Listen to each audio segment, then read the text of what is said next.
Picture this, a weapon that's fast, agile, almost impossible to stop, and it could be carrying a nuclear warhead. That weapon already exists.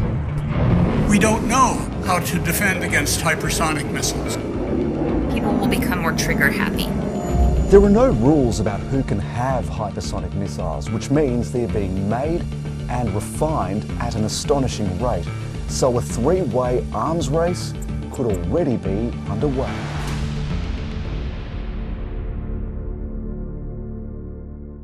Ever since the start of the nuclear age, we've been living among weapons that could technically destroy the world several times over. In the 1960s and 70s, there were billions of dollars poured into nuclear and chemical arms. At the peak of the Cold War, the US and the former Soviet Union had more than 60,000 nuclear warheads between them. That number is now down to about 11,000. But to put that into perspective, blowing up just 100 of those nuclear weapons would cause huge problems. Severe famine and exposing everyone on the planet to high levels of UV radiation. One reason why that nuclear threat was and is still kept in check is this idea of mutually assured destruction. Basically, any nuclear launch by Russia would result in an immediate retaliation by the US, causing catastrophic destruction to both nations.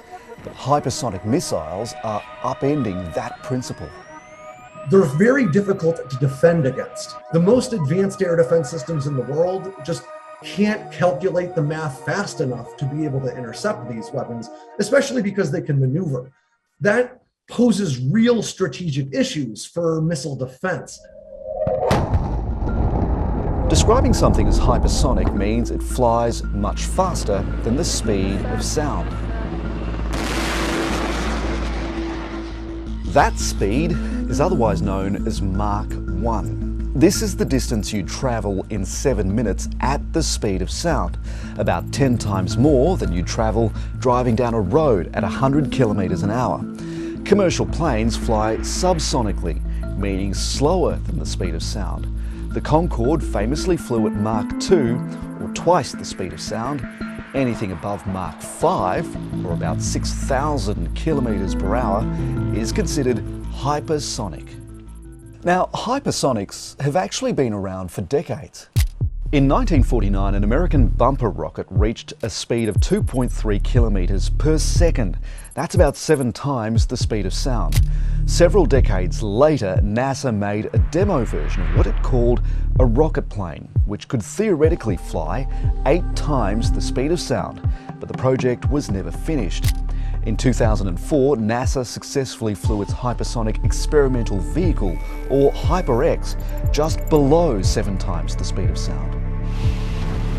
Pretty much all the intercontinental ballistic missiles in existence can also be considered hypersonic because they reach speeds above Mach 5. But all of those examples could only travel at those speeds for short periods of time, until now.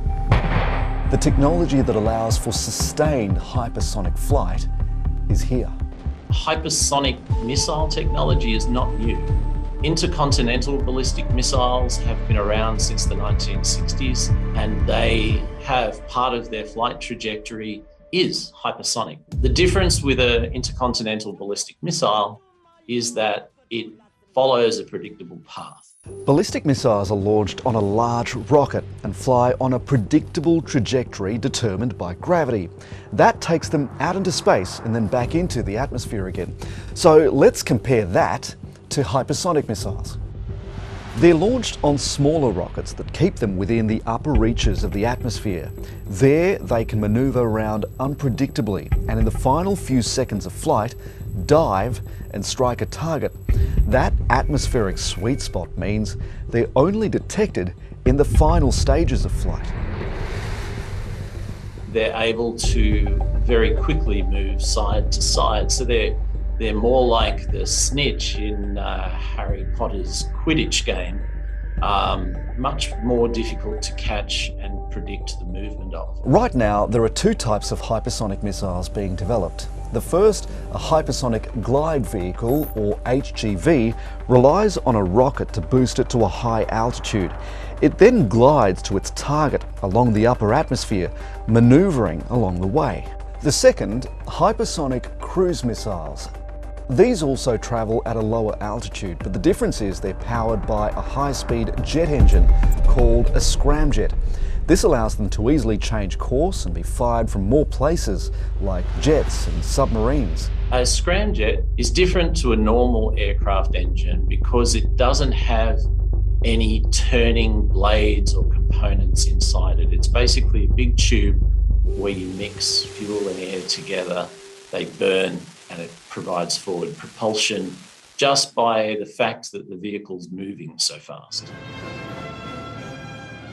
Russia and China have made some serious inroads into hypersonic technology.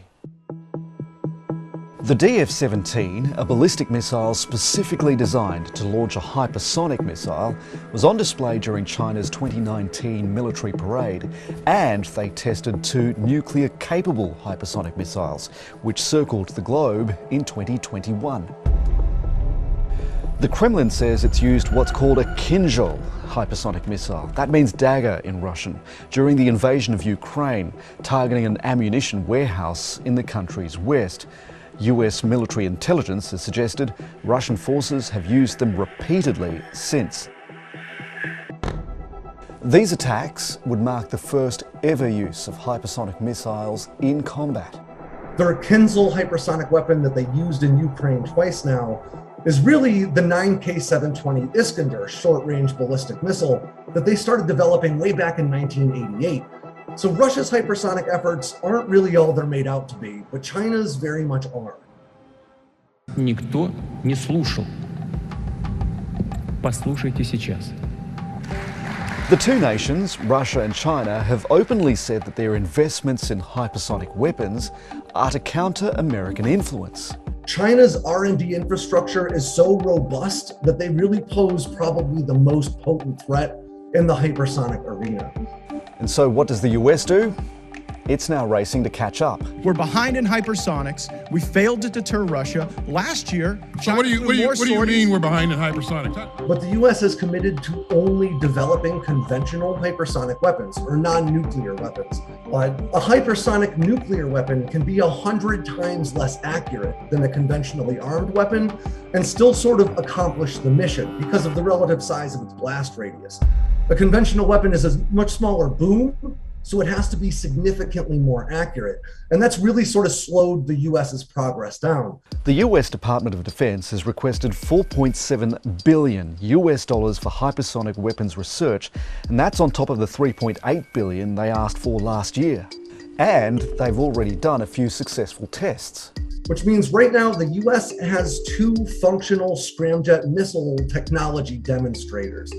No nation has a hypersonic scramjet-powered missile in service, so the US looks to be in the lead. Australia's in on this too. We've been testing hypersonic flight at the Woomera testing range in South Australia since 2009. I'm very pleased to join two great friends of freedom. And since then, we've committed to the AUKUS agreement between Australia, the US and UK. It says the AUKUS partners will work together to accelerate development of advanced hypersonic and counter-hypersonic capabilities. So what does this all mean? Well, the big picture is that this could completely change modern warfare and diplomacy as we know it. The fact that they're utterly indefensible, at least as we know them right now, really could make things a bit more complicated. In the psychology of warfare, it provides an opportunity for a first strike against another nation's government or weapons stockpile. Hypersonic weapons are so fast that there would be very little time between a launch being detected and leaders deciding whether to retaliate. People will become more trigger happy. The compressed time frame to make a decision makes people much more likely to want to be the first strike as opposed to the second strike, because you can't preserve your second strike capabilities. If a country detects a hypersonic missile coming at it and suspects it could have a nuclear warhead on it, it may immediately respond in kind by launching its own nuclear missiles. And so some people have argued that hypersonic missiles do raise the risk of a nuclear exchange. A UN report concluded that countries could expand the conditions necessary for the use of nuclear weapons in response to the deployment of hypersonics. The report said that these ramifications remain largely unexamined and almost wholly undiscussed. So they're basically saying nuclear war could be inching closer and closer, and no one is doing anything about it. In fact, the collapse of existing arms control agreements inherited from the Cold War has made the whole situation worse. We've got to really work hard on preventing deterrence breakdown, revitalising arms control, adapting it to today's world, and then reinforcing and really having a very serious discussion about the future of the non-proliferation regime and how we have to strengthen its weaknesses. So without any barriers, the development of hypersonic weapons technology is underway. In Europe, Japan, India, Iran, Israel, South Korea, Brazil, Australia, and apparently North Korea. Once all these nations have these weapons in service, the real race is going to become who's got the most capable weapons, instead of just who has the fastest. One report found there's probably less than a decade now to substantially hinder the proliferation of hypersonic missiles and their associated technologies. In the time it's taken you to watch this video until this point, even the slowest hypersonic missile could have travelled 1,000 kilometres. That's more than the distance between Sydney and Brisbane. The single biggest risk of this technology is what it could do to destabilise geopolitics. With tensions at a 30-year high, the clock is ticking to wind down this escalating arms race.